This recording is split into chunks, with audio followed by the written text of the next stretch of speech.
This gorgeous girl dates a rich and a broke guy. At the end, she chooses the broke guy because she is a victim of a psychological manipulation trick known as the IKEA effect. This is what the broke guy did to her. This gorgeous girl accepted a date with a rich and a broke guy.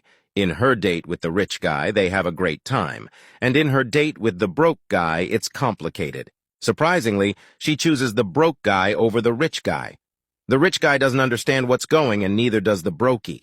He doesn't know he used a psychological manipulation trick known as the IKEA effect. So, how did each date go? Her date with the rich guy is how you'd picture it. They picked her up in a limo with a chauffeur and opened the door for her. They went to an expensive restaurant with a reserved table waiting for them. They ordered champagne and various entrees.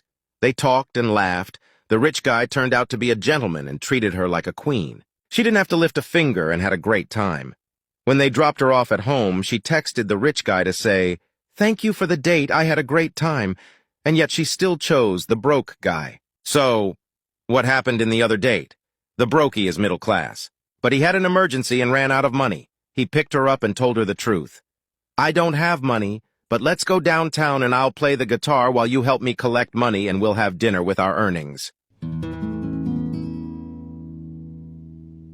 I know a lot of women would run away. However, this girl was both pretty and understanding, so she accepted the adventure. While in downtown they had no luck, it rained a bit. An officer gave them a ticket and they barely made $10.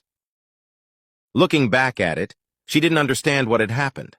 She still doesn't know why she chose the brokey.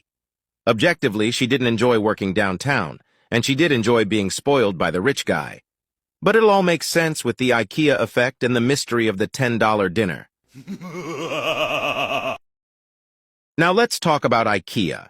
They make furniture with okay quality. It is not bad and they are not ugly, but they are not good either.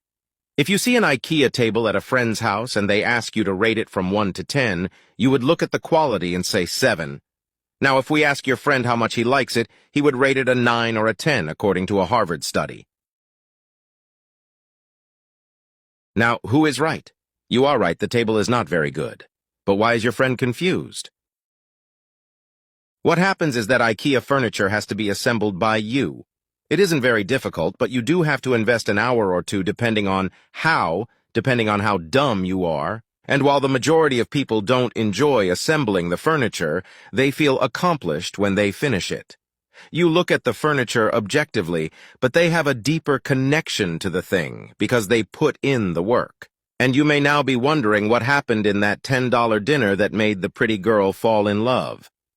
The IKEA effect is so effective that marketers had to study it. Let me tell you a funny story that shows the IKEA effect. When instant cakes first went on sale, it was an awesome product. You would add water to the mix, put it in the microwave, and you would get a delicious cake. The weird thing is that no one wanted to buy it. They wondered why. The flavor was good, the price was fair, but it turned out that they were too easy to make. Part of the pleasure of baking a cake is serving it your guests and saying, "This is my masterpiece." But no woman felt proud of baking an instant cake. They felt like they were showing off cooking an instant meal. What the company had to do was to completely remove the eggs and milk. That way the cake would be harder to make, and women would feel prouder. Now that they had to mix in the egg and the milk and perhaps decorate the cake with a fruit, now it felt like their masterpiece, the same way your friend fell in love with his furniture because he built it. Victims of the IKEA effect.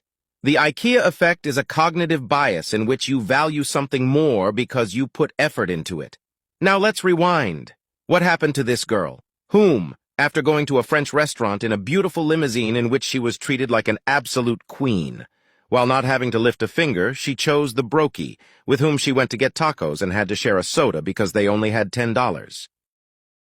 What happened is that in her date with the rich guy, she felt like an outsider. They effortlessly gave her everything. Of course she likes the French restaurant, but no French meal tastes as good as the tacos that you earned by working and sweating hard.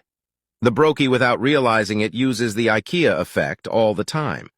For example, when he is depressed and has a problem, he tells her, and allows her to be part of it with her ideas, leading to her feeling included when the problem is solved, sharing the joy with the broke guy because she feels included. Or, for example, the broke guy does not have a mansion like the rich guy, but one Saturday afternoon he invited her over, and together they painted his room. She even painted a butterfly and wrote a romantic poem in Spanish. They then went to a shop and bought plants to decorate the room. And truth be told, you or I walked in the room, we would not be amazed.